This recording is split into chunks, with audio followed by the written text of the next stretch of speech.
This cohort's so special because of the way the class really took initiative to learn and work together. They are so excited. When they got their offers earlier this week, you could just see a change in their faces. They were stressed out about having a position. Once they got a position, they're so excited to start their job and really start working and to see us again in a couple months. My pregnancy so far has been smooth sailing up until we got our recent diagnosis on December 6th.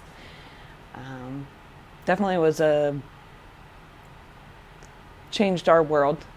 Spina bifida it's a really serious diagnosis, and if there's something that we can do to improve the outcome, then I think that's a very reasonable thing to do. The benefits of this surgery are enormous. On average, babies that had the prenatal surgery had 2 lower levels of leg function. That can be the difference between not walking and walking. They had half the incidence of hydrocephalus, or water on the brain, that requires surgical treatment.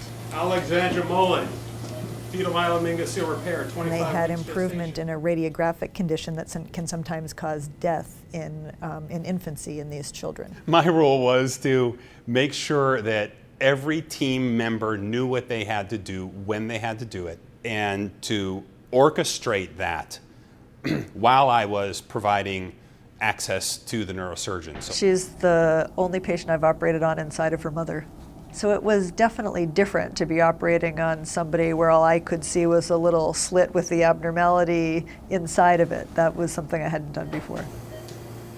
And Dr. Emery, the first thing he told me was, she's kicking her legs, she's kicking her legs. So Her soft spot was not bulging. She didn't have hydrocephalus. She had normal movement in her legs, except she can't point her toes down quite all the way with one foot. To be fair, based on the anatomic level, she shouldn't have had movement below her knees.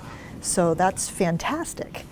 when you get that diagnosis, it's not always dark and cloudy. There is hope, and it was definitely worth the risk that we took together. And it's going to be a journey. She's smiling as you're saying that. Yeah, and we're so excited to see everything that she's going to do in the future. We really are.